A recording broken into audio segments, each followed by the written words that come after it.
Let's do it. Yeah, let's do it. Let's do it. Welcome back. It's another rendition of Everything Black On. I'm your host, Scooter. Today we got a very special guest, man. Go ahead and introduce yourself. I'm Floyd Simmons, the owner, operator of Pangeon Snack Company. Been in business since about 2010 under various names and pseudonyms and everything like that. But I'm a small food business located currently out of Hopewell, Virginia. Congratulations, man. Thank you, man. Absolutely. Appreciate it. Tell me, man, how you got your start? I was a personal trainer in New York, Word. and I'm a big nerd. I'm into movies, comics, all of that crazy stuff, and but also work out, video games, everything. So I didn't fit the mold of your traditional, nerd. But I also was in the fitness industry, so I had clients that were looking for snacks, things that they can eat. And I can't tell a client to have just a handful of almonds and Right. think they're gonna stick to it. So I was literally just trying to figure out a way to get my clients to stay on task, Okay. but also come up with something that I could eat as a gamer. Okay. And granola was something I was like, you know what, let me flip it. Let me flip it a little bit. And originally what I did was I did everything backwards. I came up with the name first.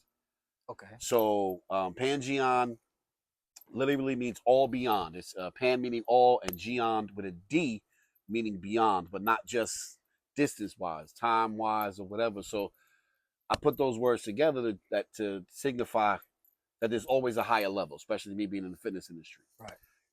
There's always something else that can be done. So then I said, okay, I got the name of the company down. I don't know what I'm gonna do with it. I don't know what's gonna happen with it. So let me start coming up with just names of just things. And this was 2010, 2011. So everything was Facebook hashtags. Okay. So literally, I had WTF, POP, OMG. I just was picking up TGIF. I was just picking out things that were hashtags at the time. Right. And then trying to figure out how to make a granola fit to it. Okay. So thank goodness it's fruity, orange, mango, ginger. That was TGIF and OMG. Gotcha. WTF usually is what the whatever. Can I curse? We're not gonna do that. We're not gonna do it. WTF is usually what the. Gotcha. But I said, "Where's the fire?" So then I was like, "Okay, I got where's the fire?" So that one got to be a hot granola. Like literally, I was doing everything. I reverse engineered everything backwards, so that I could look at it from a different angle. Okay. Okay. Yeah, and this was just before I had baked a single batch of granola. I just reverse engineered everything before I even knew how to make the granola. And here we are today. Yeah. Oh, here we are today. Overnight, 15 years. 15 years of overnights. So tell me, what's some of the challenges you faced along the way? Not knowing what the hell I was doing. Mm. I had an entrepreneurial spirit from high school. I was one of the kids that was selling candy at school. Mm-hmm. And I had a good upbringing.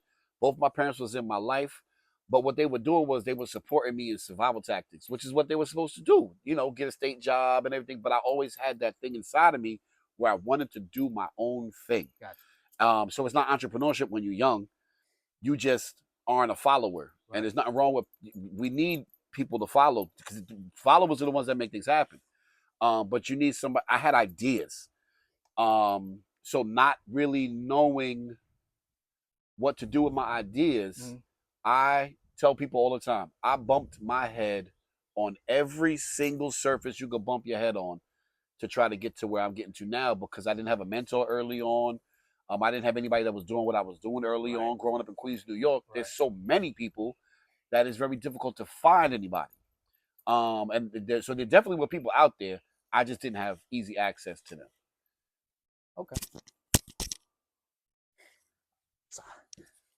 But tell me, how did you end up in? How did I end up in VA? Yeah, how did you end up in Virginia? My older brother, he lived down here. Post-military, he served, and he settled down in Mechanicsville area. Okay. So we used to always come visit. Me and my wife and the kids used to always come visit, and my wife liked it. Okay. So then, crazy enough, because none of my story happens without something with my wife, right? So, my brother had just finished renovating a house off of Williamsburg Road. Okay. Near the airport, Gotcha. near the Richmond International Richmond Airport. And that's a Tuesday. My wife calls me from work Wednesday saying that they let her go for some BS. Like literally, she's an amazing employee at every job she's ever had. She's opposite of me. She said they let her go Wednesday. I called my brother back Thursday, and I was like, "Yo, how much is the rent on that house?" Now, mind you, I would have never in a million years left New York, but something was going on in my life at the time where a space was put into my knowledge of something was made known. Knowledge of something is important. You got to know that something's there. Right. An opportunity to cut was given to me. Got you. You know what I'm saying? I didn't have to. I still was working. I still was a trainer. I still was a sales manager at the time. But my wife needing to do something made me go, I could figure mine out. I'm not worried about me. I could figure mine out. Hey, is it time for us to cut bait and get up out of here and look for a better life or whatever? And literally, so from a Tuesday in February of 2017, that Thursday, I asked my brother the question. That Monday we were moving. So we were out of New York. We were out of New York at the end of March. Wow. So less than 5 weeks, we made a decision to move. And when I first came down here, I didn't jump right back into the business because it wasn't a business yet. It was just I was making granola in New York because once again, I'm the only person. I don't know how to take it from point A to point B to point C. To I don't know the stages. All of these things that I have definitions for now, I came up with the definitions for them, like different phases, different stages. Right. There's a whole lot of things that I explain to other people now, and I do it using language that I had to create because I was the only one that I knew that was speaking it. So I definitely don't have all the keys. I just had to. I picked a lot of locks on the way because I was like, I have to get past this door. I have to get like what's happening with this. Here's an obstacle here, and you let it defeat you because you don't have cheerleaders, you don't have like-minded people around you. But then something always comes back around. Like, what are you doing? Go back.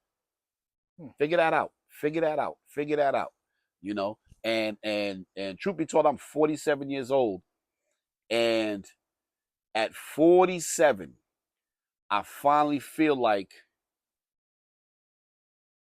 I'm in the space where I'm like, no, this is what I'm gonna do.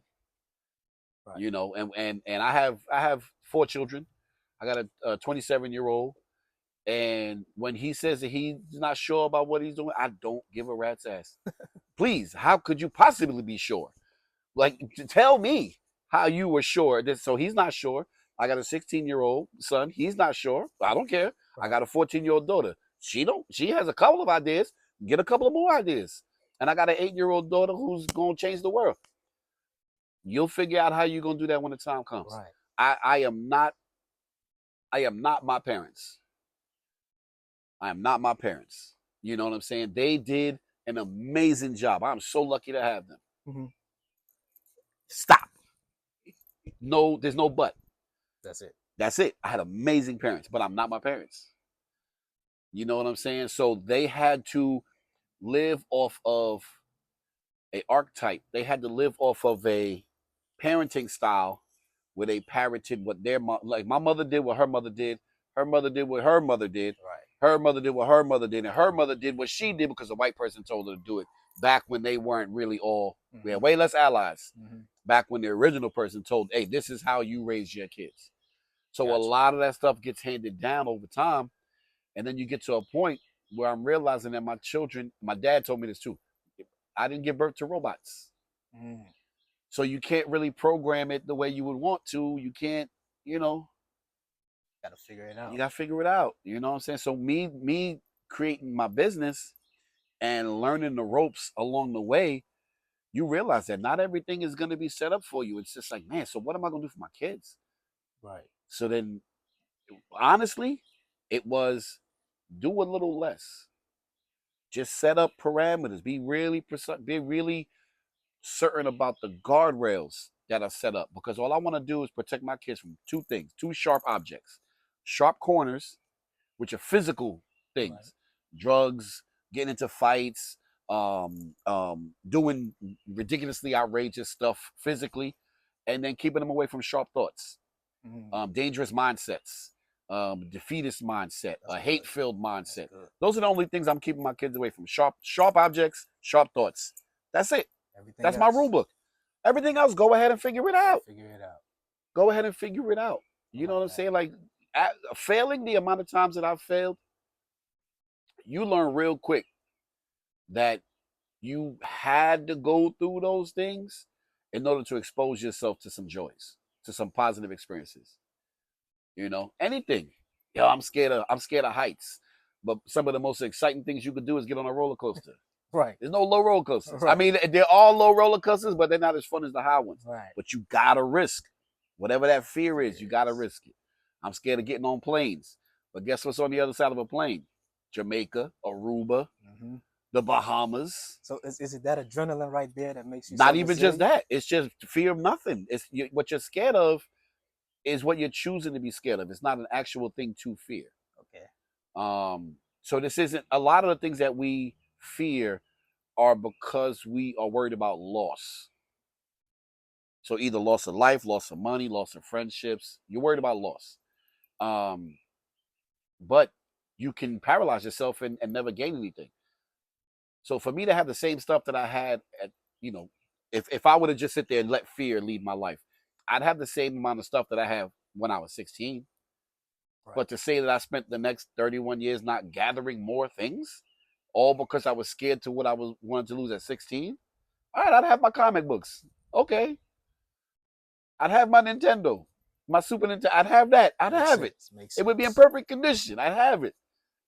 But there's a whole bunch of stuff I would not have risked going to see one of the Marvel movies because I'm scared that they're gonna do something with my favorite character, and that's a small fear.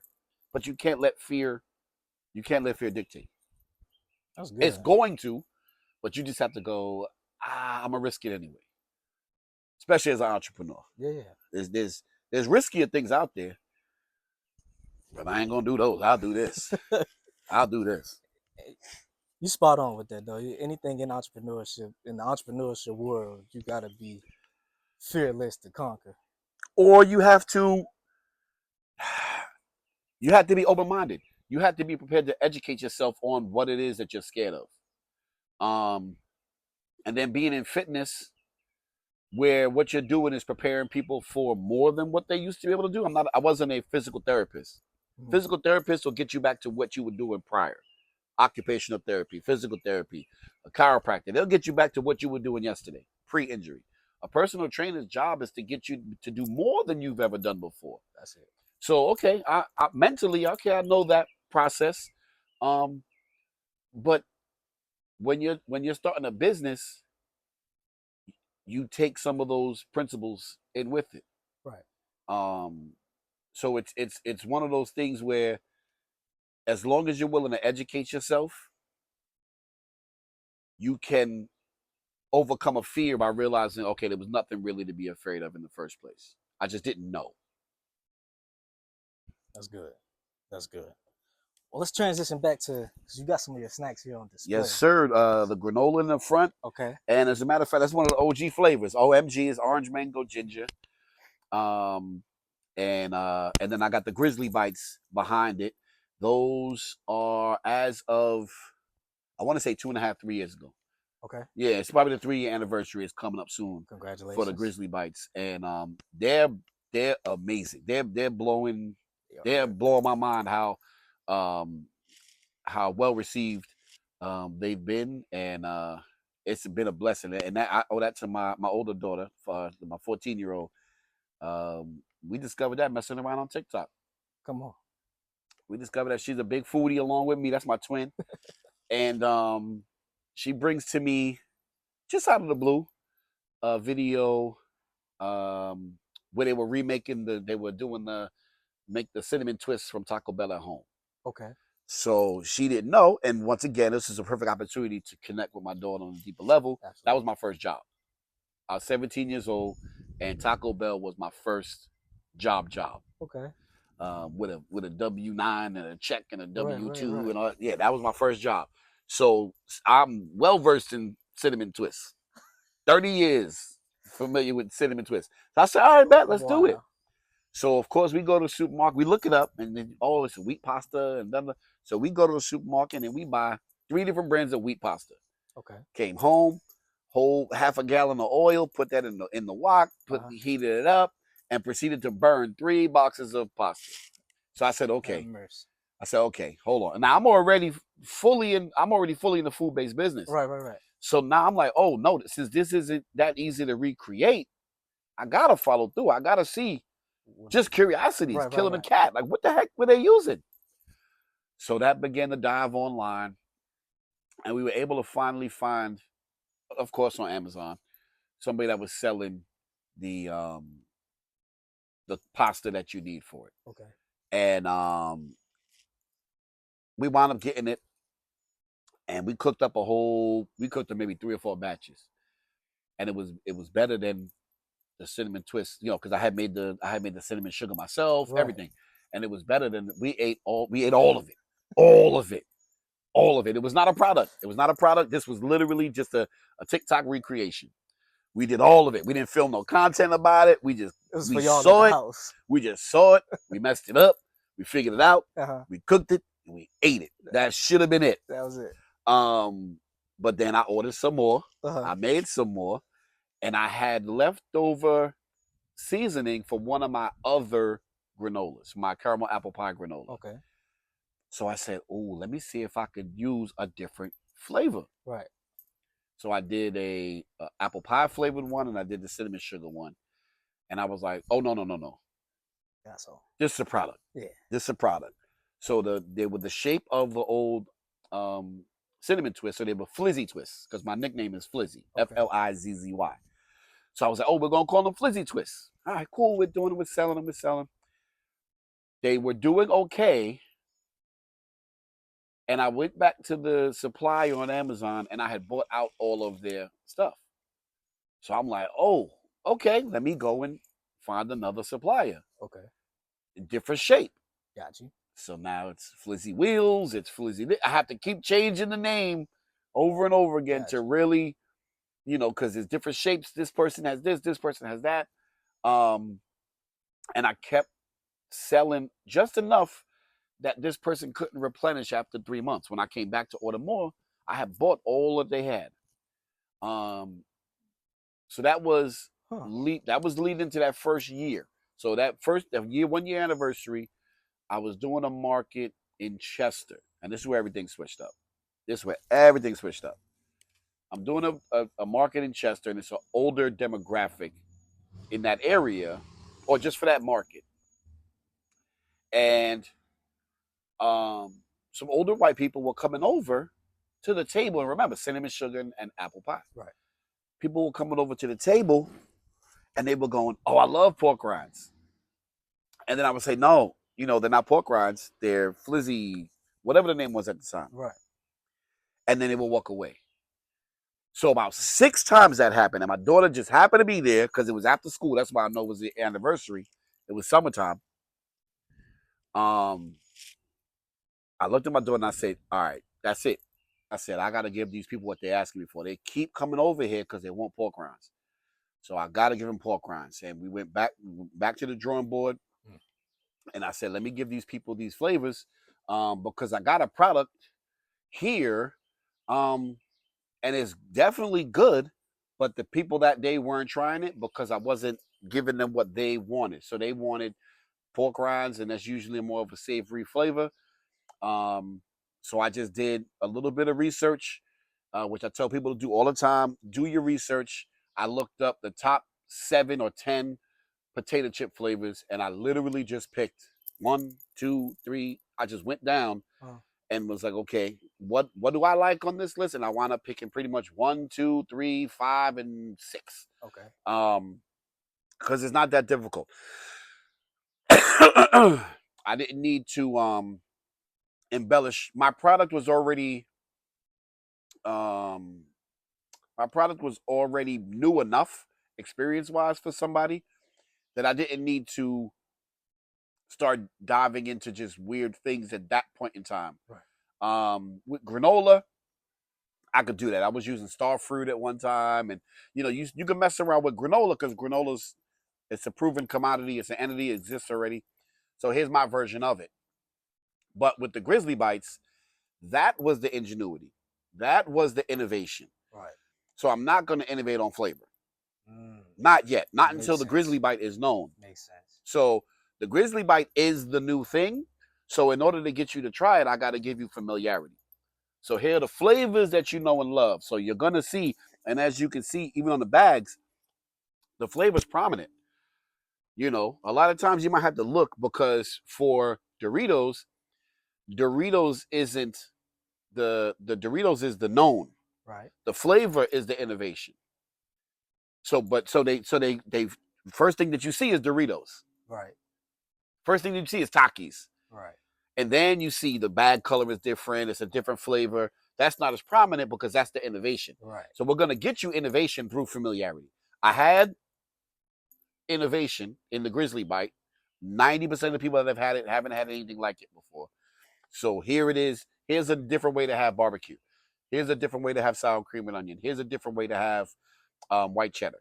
You know, so that's what I did with that. And that really was a game changer for me because the granola was doing good. I had a business since I had moved back down, and I started doing the markets again in pandemic season. 2020, a pandemic season, I had started doing markets. And it was just granola, and I was doing all right. As soon as I introduced the Grizzly Bites are moving 10x. So if I sell 5 bags of granola, I probably sold, 35, 40 bags, going on 50 bags of the Grizzly Bites. You know, good numbers. Yeah, it's I want the numbers to keep going up. So that's Pangeon. There's always something I could do to tweak it. The old bags that I used to use were black with a little plastic slit down the side. And the reason why that bag intrigued me was because it made the granola and the Grizzly Bites look like a dress that you could see the slit. So it's almost like sexy. Literally, it was like looking at the leg of the product. But they wound up becoming too expensive. So I said, all right, let me go online. Let me look and see what's going on out here with these bags and everything like that. And the bags I'm currently using were on sale. That's what, like, a lot of time, like Eureka. Some of those things happen by happenstance. So it was just a bag that was on sale. I didn't fully pay attention to, it was gold. I didn't know it was reflective gold. I start bag, I get it. I'm like, these things are shiny. Yeah. So I'm worried about smudges or whatever. No issue smudging, nothing like that. I do maybe a couple of markets, right? And somebody comes up to me and they said, I saw your bags from the parking lot. I said, oh. They're here to stay. They're here to stay. I hope they stay on sale. They're here to stay. So, a lot of times that's what will happen when you're in business. You got to be open to change. You got to be open to adapting, evolving. Are you a fan of comedy? Yeah, absolutely.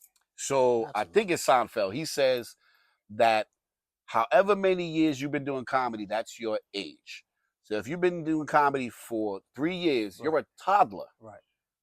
In comparison to somebody that's been doing it for 25 years, that's a full-grown adult comedian, but you're still a toddler. Absolutely. I would, in 5 years, I would be remiss if I serve somebody what I wake up every morning excited to sell today. This is my baby today. Right. With a 3-year-old product. This is a toddler. In 8, 10, 12 years, it would be an abomination if I serve somebody this version of the product. It should be that many years better. Right. That makes sense. So if you have a business where you're doing candles, or Bath and Body products. That was my first ever business, really like legit business, was Bath and Body. Pangeon Bath and Body. But anyway, if you get into that, the technology exists now for it to be what it is right now. And when you start this year by This time next year, your business, that product will be 1 year old. Mm-hmm. And it will be the most precious thing in your life. If you are lucky enough to stay in business for 12, 13, 14 more years, you're going to look back on the first year of products that you made, and somebody's going to be like, I saved the bottle. You're going to be like, throw that out. Are you crazy? That is, you'll die if you use that again. And that's what we have to realize. Don't get attached to anything. Mm. I said I started Pangeon in like legit business. 16, 17, Okay. 15, 16, 17. I would say I was actually selling granola here and there. When I came down to Virginia, I picked it back up again and got serious about it. I still hadn't settled on a logo until maybe a year and a half ago. So the Grizzly Bear, they weren't called Grizzly Bites until I had settled on the Grizzly Bear as my logo. Oh yeah, that's fire. So worrying about your prints, worrying about your logo, worrying about the name of a product. This product has had 5 names, and it might wind up with 6 or 7 names by the time it gets to whatever where I'm comfortable with it being where it is while I develop other stuff. Right. Why are you worried about that? If I were to sit there and go online and look up, I'm gonna keep it with Doritos. If I were to sit there and look at a bag of Doritos from 25 years ago, it's not gonna look like Dorito bags for today. No. Different font, different bag, different placement, different flavors. So why am I worried about that? I'm not attached to anything other than evolving. Than sitting there and figure out how can I make my product better? How can I make my product more affordable, more whatever? How can I make my product more whatever? I'm not attached to anything. Soon to ask you, where did you want to go with Pangeon? I want to create something that my kids can live off of. Like I said, I had amazing parents, but I want my children's lives to be really built off of what I did instead of the history of survival tactics that our parents were forced into, where, hey, I need you to do this because it worked. And that was the best way to do it at the time. Mm-hmm. But the internet changed everything. Now we can see, there's 15 ways to do this particular thing. Right. So I want my kids to be able to choose the path and lifestyle that they want and not have to worry about financing it. So if one of them wants to become a music teacher and make $45,000 to $50,000 a year, right, I want them to have something that can pay for the lifestyle that they would still want to have while doing what they love. That's dope. That's gonna be tough. I got a lot of work ahead of me, but that's my goal. So I was gonna ask you that. What does that work look like for you? Well, it's simple math. Once you get into business, you realize that a lot of it is just simple math, and it's work and then math. It doesn't happen at the same time. Break that down. Figuring out what the hell the product is, that's work. You're not thinking about money at that time. But then once you have a product, now it's time to do math. What does it cost for me to make this from zero? So a lot of people will just sit there and say, how much does it cost for the flavoring? How much does it cost for the bag? How much does it cost for the unfried product? But nope. What's the cost for the oil? What's the cost for the fryer? What's the cost for the electricity? How much do I pay myself an hour? How much does it cost for the label? How much does it cost for the ink? Do I still owe money on the printer? The Wi-Fi? All of that goes into the cost of a product, and a lot of people don't do that math. It's not as complicated, but you should do it so that you can really figure out what the cost of your product is. Right. Because a lot of times you'll go to a market. I sold out at the last market I did where we hooked up again, and I don't get excited too much. I get excited about the reception of my product, but I don't get excited about the math because I still had to be there to sell it out. So I'm not where I want to be yet with my lifestyle yet. Makes sense. I want to make money. That's a Saturday. I want to make money Monday, Tuesday, Wednesday, Thursday. So now I got to figure out how to get it into locations where it is just as well received, but somebody else is selling it. You there.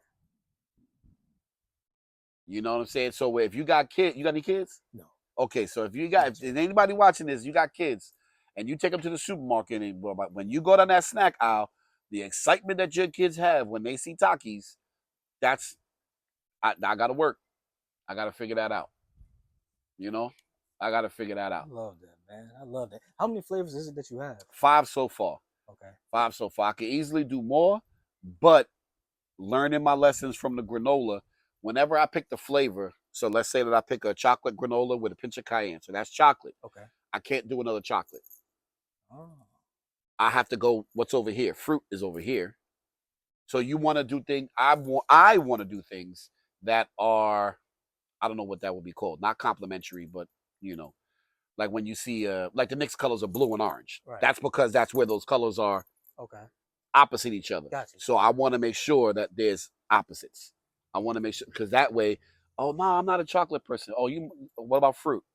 Oh no, oh I got a coffee based one. Oh no, I got an apple pie flavored one. Oh, I got a pumpkin spice. You got some So for it's I everybody. got something for everybody.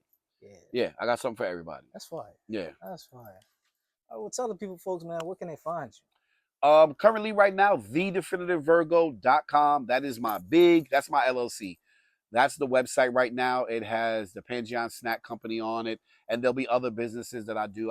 I have another product that I do besides the granola and the Grizzly Bites. I do pre-rolled smokable tea blends. There's no tobacco, no THC. I have 3 blends for that right now. I got into alternative, not medicine, but things that we used to use to heal, and things that are known now. It's not all magic and hocus pocus stuff. There's no THC, there's no tobacco, just literally teas. If you could drink it and get something good from it, then there's certain herbs that you can smoke and you can get something from it as well. Obviously, we know that with THC. But I started doing that as well. But the thedefinitive.virgo.com is where you can get that. I am in a couple locations in the Virginia area. You Matter. It's a juice bar in the Richmond area. Also, What the Cup in Hopewell. Where else am I? The Petersburg Public Library. Let me tell you something amazing going on in Petersburg. The Petersburg Public Library has a market where they just sell locally sourced products, and they are my biggest seller. Word. I replenish with them probably twice a month. Okay. And Amy over there at the library, she's amazing. But yeah, that's probably my main. I would love to find other locations like that, because when you're first starting out, one of the phases of you got to find somebody that's willing to have it. Right. So you make those connections first. Right. And I've made those connections, and those things, they work for a little bit, and then they kind of Lyra's Natural Kitchen up in Stony Point. Lyra's Natural Kitchen in Stony Point is also an amazing outlet as well. But you also, after you find somewhere that will have you, then you want to find somewhere where you're needed, where the foot traffic, where the people match, but those connections are harder to come by. So that, so you need to have a couple of ones that need a little bit more love and attention. And you learn, the ones that are quick yeses, right? Those come with little obstacles here and there. They might not have the foot traffic. The back office might not be set up, so you might be waiting a week for a check or something like that. But that goes into what I'm realizing now is the energy of business. Okay. There's a lot that people don't realize goes along with being in business, energy wise, like literally vibes wise, energy wise, karmically. And it makes sense when you think about it, but a lot of people don't even realize that that's part of the equation. I had somebody come up to me and they said that they wanted to get into business, but they wanted to do good for people. Okay. So I'm gonna give the analogy that I gave to that individual. I said, okay, so what it sounds like is, and I'm gonna use nerd talk. What it sounds like is you want to get into business, and if it becomes everything that you want it to be, it will be Superman. Okay. Right? But Superman had to have a second job to pay for his apartment so that he can mess around with Lois Lane. Other than that, he was living in a cave in Antarctica because he wasn't making any money. because he was a Boy Scout. He was the Boy Scout. So he had to literally become a reporter to finance his apartment so that he could have a regular life to go back to. I said, however, Batman is fully financed, but his tactics aren't necessarily savory all the time. They're still saving people from burning buildings. They're still stopping crime, but Batman's tactics aren't always savory. That's what business is. So as soon as you say you want to start a business, you are doing something that is harmful. You're doing something harmful by starting a business because you're trading energy for energy. And if you want to make money, you have to get to the point where I'm getting more energy than I'm giving. Okay. So the energy becomes, my energy is product. I'm giving my energy to this product and I'm giving it to you. And you had to expend energy to get money and you're giving your money to me. Right? So in order for me to win, I need more energy than I'm giving out. If for it to be legit, it would have to be equal. This bag costs $6. It would have to cost $6 to make it. That's Superman. Here's my energy. You give me your energy. Fair exchange is no robbery. However, I have exactly what I had when I started. So I might as well, that's not a business. Right. As soon as you get into a business, I need more back than I gave out. So now what you do to level that off is create value. I'm saving your behind from a burning building. I'm saving you from a snackless day. I'm saving you from having to make something yourself. You create value, so you have to create these things out of thin air. Right. And that's what the markup is. The convenience, the ingenuity, the research. I'm putting, that's energy that I utilize one time. Yep. I got to make this every time. Right. But coming up with it only one time. So I'm charging people over and over and over again for something I did one time. Yep. Right? So here's where you get the difference between a mom and pop and an Elon Musk. At a certain point in time, while we never look at mom and pops as bad, because they're not, you absolutely get to a certain point where what you're getting can never, ever, ever, there's no value I can offer you. There's no ingenuity that I'm bringing to your life as a whole, society-wise, to make sense of what I'm taking.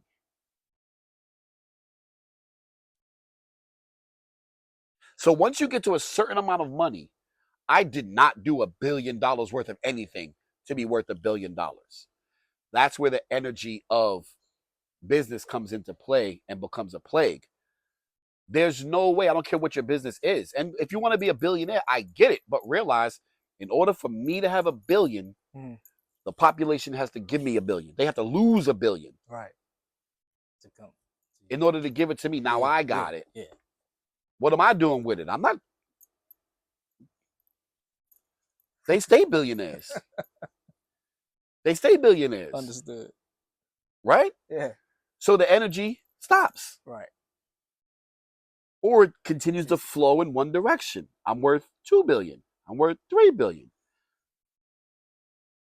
Now, as a small business, I want to become a millionaire. Okay. I have to get $1 million worth of energy while expending, or more than $1 million, to offset the energy I'm giving out. So if it's 0.5, I need to extend $0.5 million worth of energy to get back $1.5 million worth of energy. And at the end of it, I'll have $1 million. So I could do it a couple of ways. I could sit there, and this is where math comes into play. I can get 1.5 million people to give me $1 and me give them 50 cents worth of something, or $1.50 and me give them 50 cents worth of something. Or I can do something where it's $150,000 worth of product and have 100 people give me that money and me give them something that's worth $500,000. There's a lot of different ways you can do it, but the energy exchange is still going to be what it is. Right. Who's my market going to be?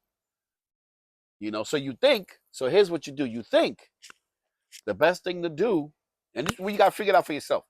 The best thing for you to do is go, nah, I'd rather get a million people to give me $1.50, right? But here's where we have to sit there and go, well, what's actually happening in the world? That's Walmart. There's nobody looking at Walmart like they're doing something good. And their model is, I want 38 cents from 8 billion people. Right. Right. And I'm going to give them 3 cents worth of product. Right. You would go, yeah, that's good. They're barely, who's their customer? They want 38 cents from somebody that has 75 cents. They want $1 from somebody that has $2. Yep. Elon Musk ain't shopping at Walmart. So now you have to, that's why as soon as you say you get into business, you have to sit there and go, what else can I do to offset the damage that business is? You have to be a good person. You have to realize that it's like, here's my business and here's what I'm doing.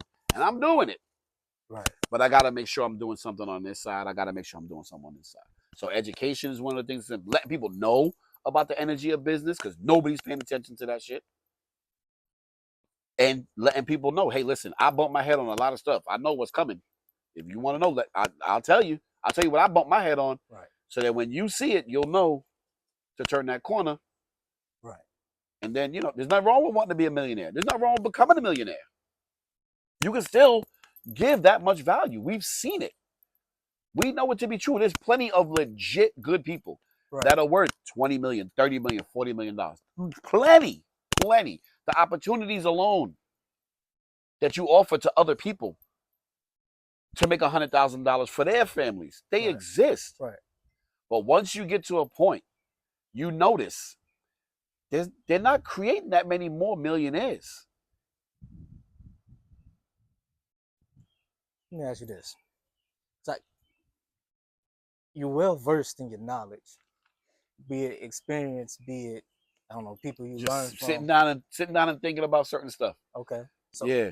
Is there anybody that you follow, any businessmen that you follow, businesswoman that No. you follow? Unfortunately, no. I listen to a lot of people. There's a lot of people that I root for. Mm-hmm. But I'm local everything. As a matter of fact, let me stop lying. There is somebody, Tyrone Cherry, out of Petersburg, Virginia. Okay. He runs a farm. He runs an urban farm over there in Petersburg. I met him at one of the farmers markets, homeschools his kids, and I was just talking him up the other day. A righteous brother, doing the work. Mm-hmm. Still will find himself on a 2-week cruise. Still will find himself in Egypt. Still will find himself in North Carolina taking his daughter to go learn about agriculture, and she's 12. That's the type of energy I'm on. That's the type of people that I follow, because I am doing this my way. So for me to follow somebody else wouldn't make as much sense. But when it definitely is going to retard my growth, but it will make my growth my growth. It'll make it where I still hold ownership of everything. And maybe that's still the trauma of me starting off and being solo dolo as an entrepreneur for all that time, to where I'm like, nah, I kind of been doing it and bump on my head. I got the knots. I earned my hard head. Right. So let me go ahead and I'll figure it out. You know what I'm saying? So now it's kind of my burden to bear, to sit there and struggle it out and make the thing so that somebody can come to me and go, I don't know what to do here. And I go, all right, I just finished breaking that wall down with my forehead. Right. One of the most recent things was, I'm not going to give the name of the market, but I'm full retail. Okay. So that means I can sell big box, small box. I can sell, somebody can buy this off the shelf in any store. I'll never go big box, right? They just demand too much and they give you too little. So that's what that is. Plus, I want to help small businesses like mine grow as well. So I'd rather be exclusive to a whole bunch of small spots and all of us grow than to go somewhere big and disappear. Okay. Right? But I wound up getting a yes for a supermarket. But it didn't wind up panning out because they needed some information from me for my insurance, right? Right. You gotta put that company on your insurance Right. just in case somebody gets sick. Right. But I needed more information from them, and it took forever and a day for them to tell me they already gave me the information. Now I've done this for multiple locations. Right. I know you didn't give me the information that I need because I'm on the website right now with the information you gave me, and I need an address. Right. I need an address and I need a name to put this on here, and this I don't have it. And I just said, let me just put that down. But literally Saturday, when in the middle of me selling out, I was able to pass that information on to somebody else. Hey, here's a market that is accepting people. However, when you go, make sure when you're giving the insurance information, when they give you the piece of paper, Right. make sure you let them know that they did not give that the address isn't on there. And when you do that, get back to me. Let me know how that went. Let me know how that went. Yeah. Because I want you to win. I went to that space, maybe not to be in there on the shelves. I went to that space to bump my head so that this person can go ahead and go over there. I got no problem with that. That's how you pay it forward. I got no problem with that. I got no problem with that. I know how it felt. I know how it felt to sit there and go, I don't know what the hell to do next. It's not a good feeling when you have confidence in your product or when you really need for something to happen. Right. Is there anything else you want to leave the people with? Any words of wisdom? Any challenges? Any? Actually, before we get to before we get to that, what was your breaking point? It's a segment I like to do on the show called breaking point. Like, what was your breaking point? What do you mean by that? So what was the moment throughout you said you started 15, 16, 17? Yeah. So from then to now, what was that one moment where you felt like you questioned everything? You was at your wit's end. My wife needed me. My wife needed me.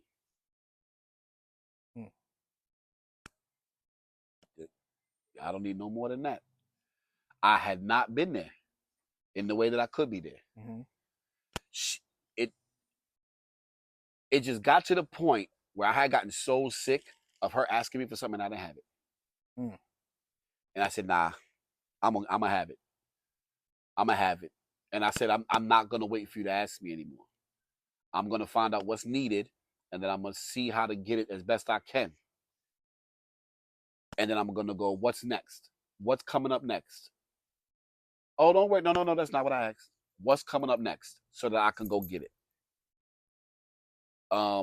When you are not as self-motivated as some of the best of us out here, which is definitely me, I'm definitely not as motivated as some of the best of us. When you're not motivated, it is difficult to find outside motivation too. And it's not that all of a sudden my wife needed me. She needed me when I was a personal trainer in New York. She needed me when we first moved down here and I was working for the census, government job, right? Department of Commerce. She needed me then. But when she needed me, I would have it. And then there are times where I didn't have it. And then there's times where I did, she needed me and I was there. Needed me, and I said, I don't want you to ask me. I don't want you to need me anymore. You got me. That's it. You got me. That's my person. Yeah. And she needed me. And my kids need me. You know what I'm saying? And I'm gonna tell you something crazy. This is just my struggle. Maybe somebody else is struggling with this too. When you want to do something that is outside the norms, but you got good people around you that have made it. One flaw of a good person that's made it is that their way is the way they think you got to make it. So there's a prejudice towards that. State jobs and things with a retirement plan. And so that becomes, and it does work. That's why it's so dangerous. This person, me, has to stop what I'm driven for. Right. To act like I'm pursuing it your way. Because we're not going full steam somebody else's path. Right. Who does that? You'll act it out. You'll play it. We all play it. We all play it. You can tell when somebody's following their passion. You can tell when somebody is phoning it in. Yeah. You go to work every day, and 95 to 98% of the people are phoning it in. There's 3 passionate people: the owner of the damn company, and the 2 people that have a stake in the success of the company. You cannot be passionate about something that's not yours and you're getting paid hourly. You might be passionate about the task. Mm-hmm. I love typing. I love math. I love Excel spreadsheets. Yeah, they exist. Right. But that's not, you can do that for yourself and make $1 million. Right? You're not getting everything out of life doing it for somebody else for $24 an hour. So there's a stretch where you just keep playing games that other people tell you the rules for, and then that's gonna fail. And then you're gonna come over here, and I'm the only one over here that's trying to figure this out, so I'm gonna fail. And then if it fails long enough, then you have to come back. It's your responsibility to come back and try and do it their way, because that was the whole point. Survival tactics. Right. You gotta just survive, bro. 47 years old. I'm throwing this shit out the window. This is my survival tactic now. This is literally my survival tactic now. I will not be dissuaded from it. And that breaking point was my wife needed me, and it hit different. It hit different.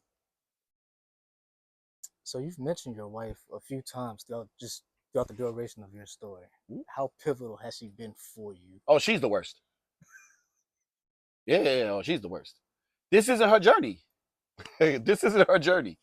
I tell her all the time. We're big in the energy. We talk about everything. I said, the next time we come together in our next life, the next time we come together, I'm not doing this again. Because we had to figure out so much together that I'm like, we did the work this go around. I'm not doing the work next time. When we get together next time in our next life, it's on site. It is fairy tale. From if we meet at 8 years old and it's a boy meet, remember that show Boy Meets World? Yeah. When we meet in our next lifetime, I'm Corey and she's Topanga. We gonna rock out for all of our days together because of the work we put in now. I'm not doing this again. Oh man. It wasn't her journey though. Yeah.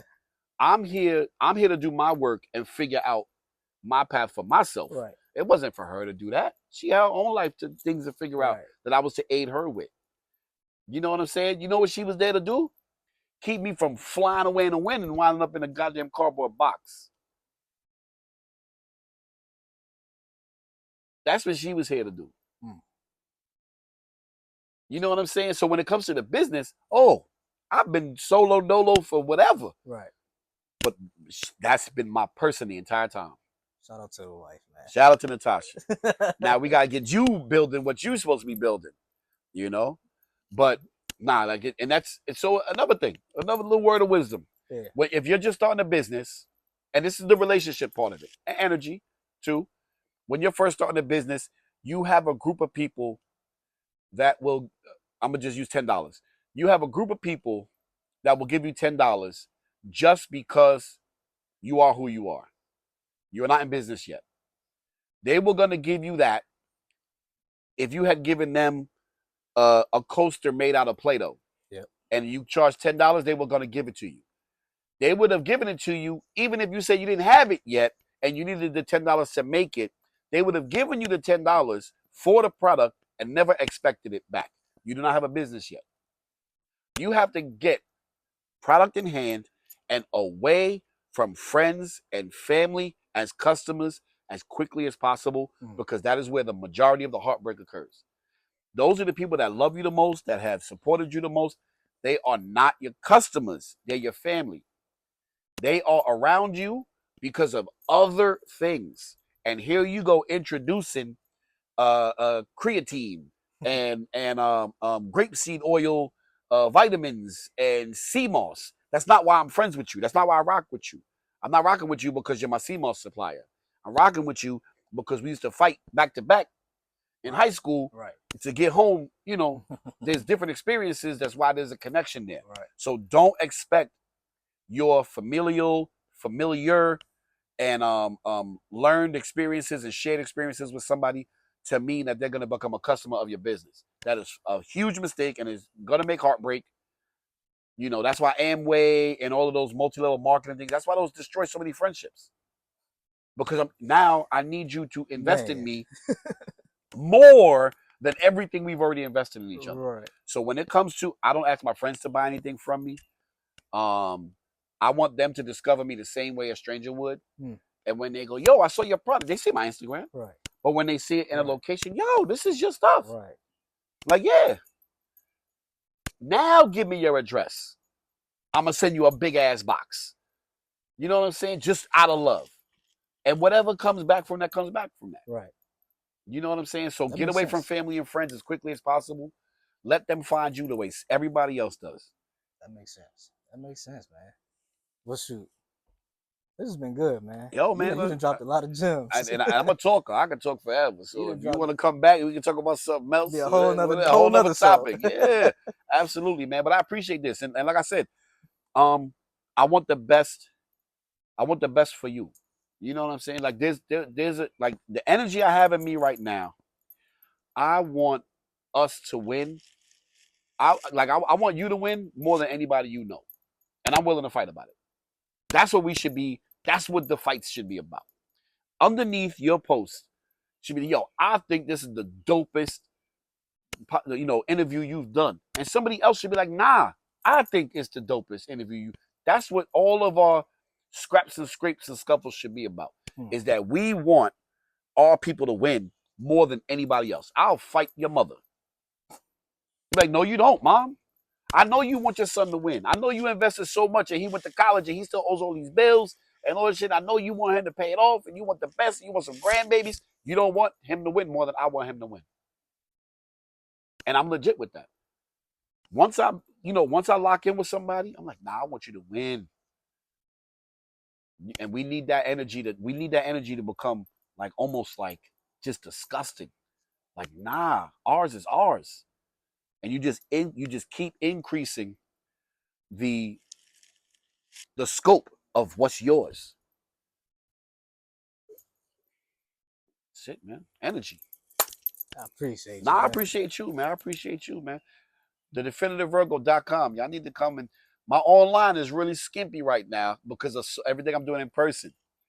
TheDefinitiveVirgo.com. Just sold out this past weekend. It's a horror show because I got to remake everything. But let's go. For a good reason. While the energy is still there, while I'm still able to create value, before I become Doritos, come now. Because as long as it keeps building organically, I can stay organic. I can stay real. I don't want to take no shortcuts because then I got to change. And I don't want to change. Not that way. I don't want to change that way. So if you see me in Walmart, just know I sold out. I never want to do it. Just know that I don't own the business anymore. I never want to do it. Well, look, there you have it. Everything black on. I'm black Floyd, on. Pangeon Snack, man. I'm your man, Scooter. Appreciate this, man. Appreciate this. Appreciate y'all. Yeah. Appreciate y'all. Y'all stay tuned, man. We out. We out.